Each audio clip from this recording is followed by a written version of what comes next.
Hi, and welcome to Generation Wisdom. I'm Tom. I'm Alex, and today we're going to talk about the Bhagavad Gita.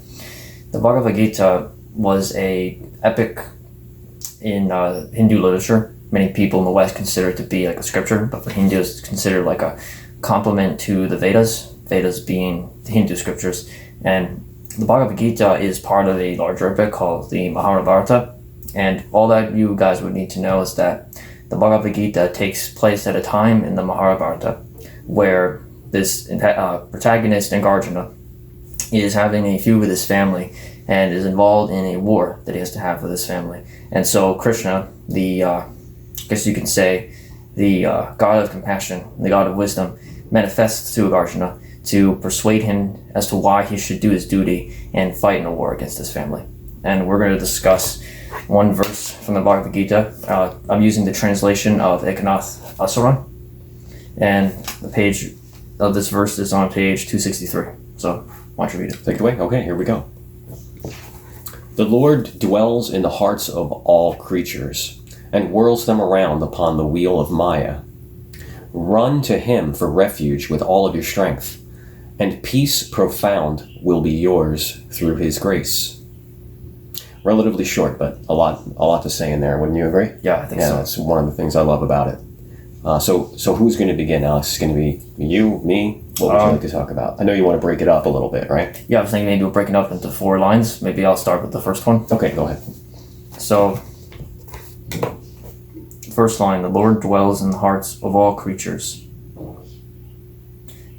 I think when we use the word heart, and this is something that when you study all the religions you find as a commonality, that the heart doesn't just have to do with the seat of the emotions in the human being, but also has to do with the seat of someone's core, the essence of who a human being is. And so when we say that, or when it says that the Lord dwells in the hearts of all creatures, dwells in the core of our being, the core not just having to do with emotions, but we can say the goodness of a human being as well as the wisdom. And then this, emphasizes creatures, that this heart, this core, is something that is not just in human beings, but in all possible species, I guess we would say today. And those are my initial reactions to it. How did you think about that verse? Yeah, I mean, I don't think I have a lot to add. As you said, using the word creatures, I agree, refers to, especially in Hinduism, God is in the heart of all living things. Plants, animals, insects, as well as humans. So it's something that when you're Hindu, or friends of mine who are Hindu would remember, and they would honor by making sure, never to step on a bug. They go to great lengths to, if there's a fly in their house, to not kill it, but to, try to encourage it to leave the house. So that's a very, that's something that's central to Hinduism, that God is in the hearts of all creatures.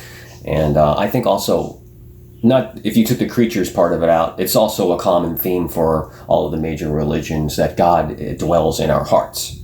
I think most of the world's religions speak to that. Not only is God in all living things and all manifestations, but specifically for us as individuals, if you want to find God, you need to look into your own heart. So. Yeah, definitely. And I agree when it comes to, when you realize that the Lord God, ultimate reality, whatever word you think you believe, as well as in creatures, that kind of demands almost that you have respect for them. So, you read the second line? Okay, sure. So we're going to move on to the second part of that line, I guess, right? Which says, and whirls them around upon the wheel of Maya. So I had to do some research on this because I don't know Hinduism that well.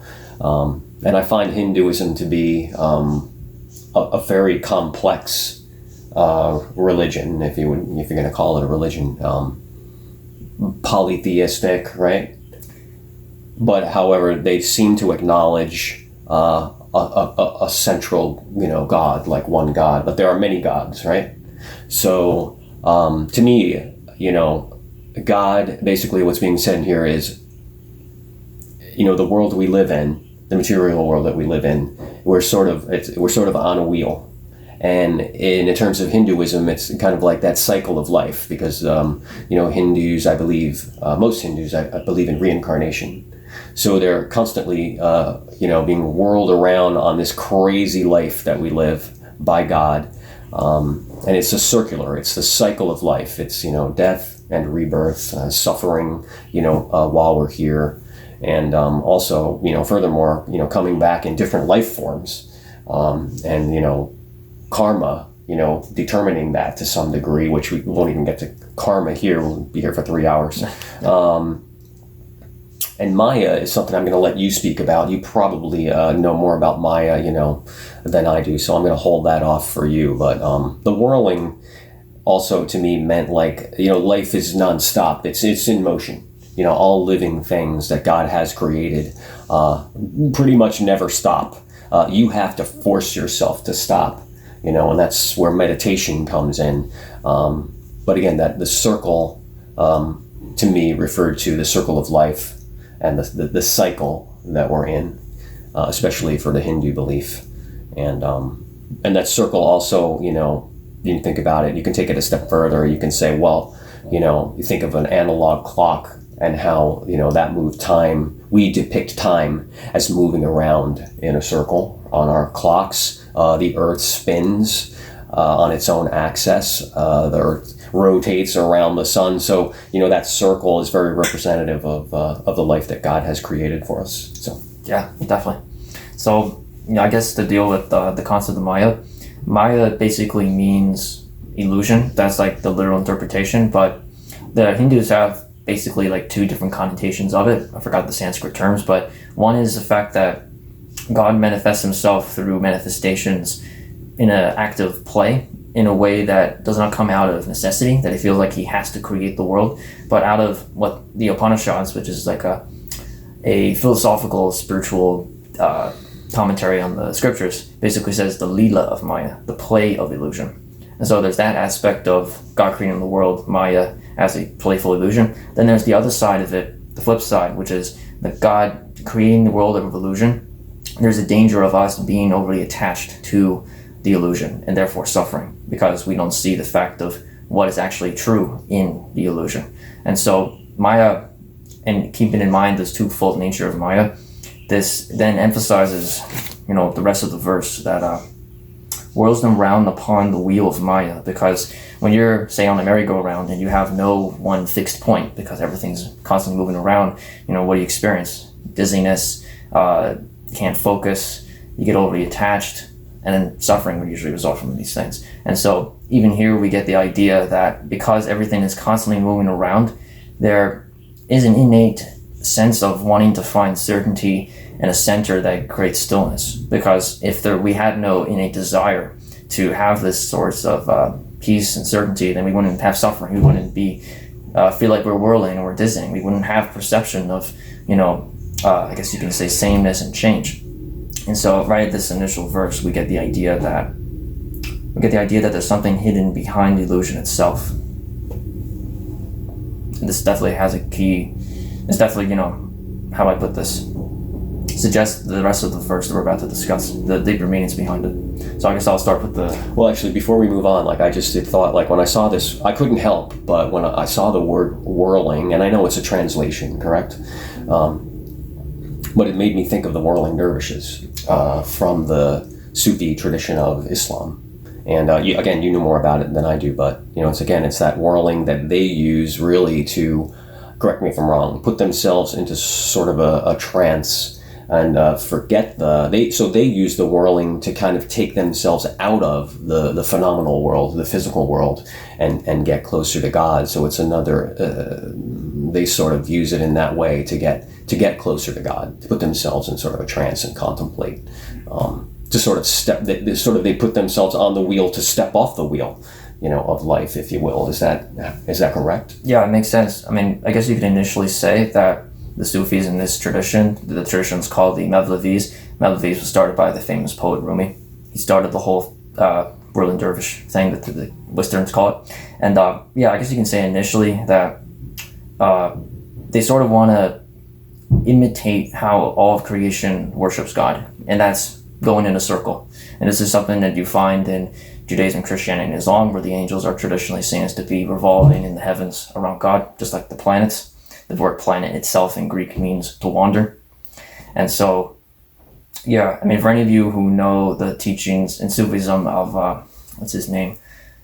Of the teachers of the Nakashbani Haqqani Tariqa, many of the spiritual masters say that everything in the cosmos is constantly spinning, whether it be, protons and neutrons around an atom, whether it be all the circles that you described in time, planets, and all of everything. Everything is constantly whirling around a center. That's basically like a universal idea you would find in all the world's religions. And so yeah, I think we should continue. Yeah. So the third line, run to him for refuge with all your strength. What were you thinking when you read this down? Well, obviously the best place to run for refuge from the suffering of life is to God. And it's interesting. So, using that word run, again, I know it's a translation, but number one, since God is in your heart, you can't hide. There's no hiding from God.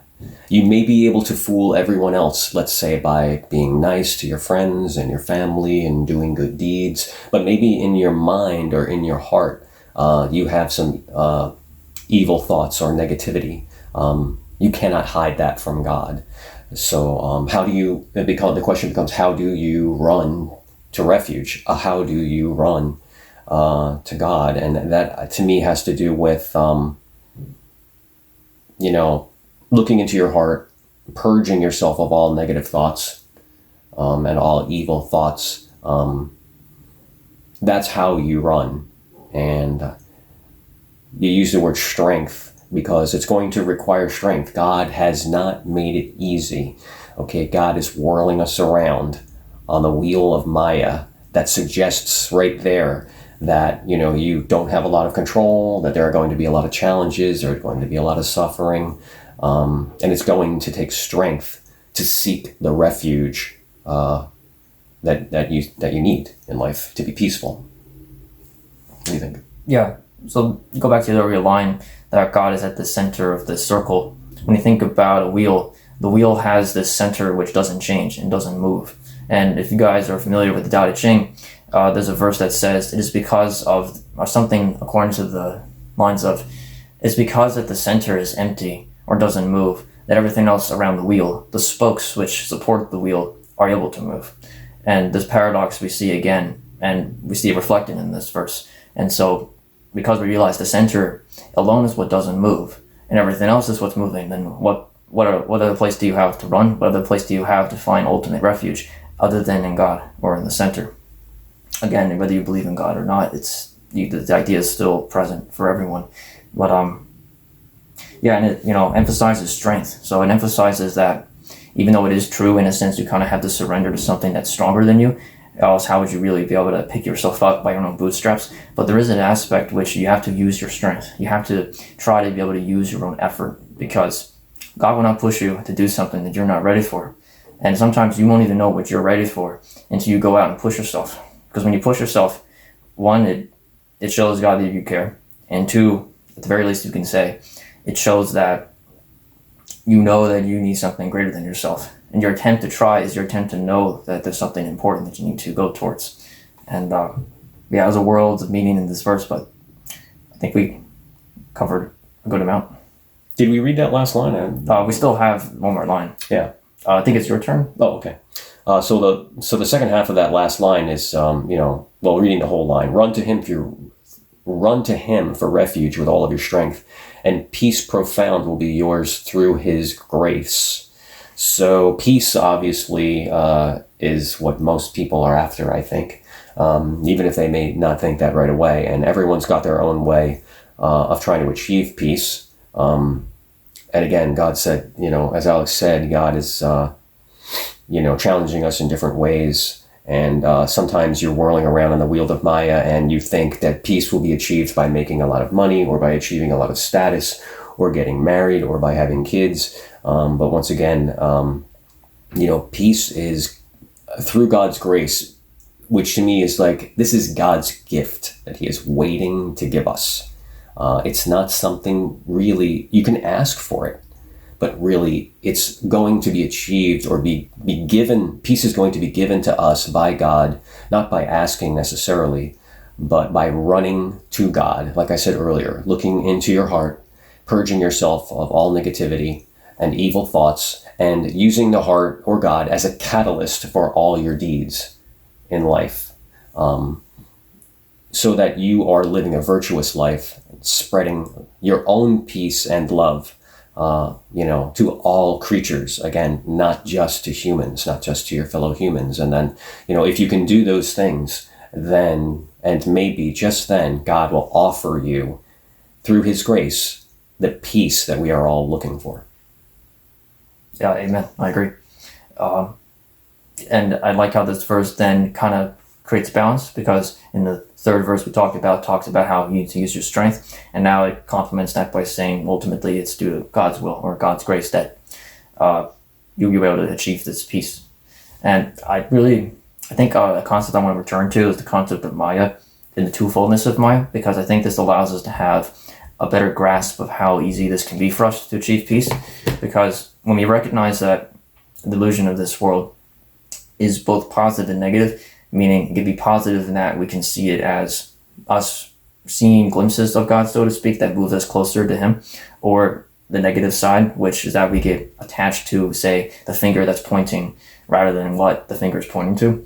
We realize that it doesn't actually require so much effort on our part to achieve peace, because when you think about it, all of creation, by the very fact that it doesn't have free will, is constantly obeying God and worshiping God, and by the very fact that they're willing. Their willing is according to the positive side of Maya, meaning that they see and are a manifestation of God. Whereas we have free will, we have the ability to say, I will not follow this or not follow that. And so we have the danger of seeing the twofoldness of Maya, that either it leads us to God or it leads us away from God. But when we realize that we have this free will, then we realize even more, ironically, that we need God. There's a paradox, because there's a verse in the Quran which says that everything in creation worships God. But then in Tao Te Ching, it also says something similar, where it's like, where it says, maybe you'll be able to remind me, where it says something like that the Tao does not require you to worship at all times. It's almost like something you do automatically. Mm. And so there's like an aspect of us, like all of creation, that constantly worships God all the time. But there's a conscious part which involves free will, which sometimes doesn't return back to the peace at the center of the wheel.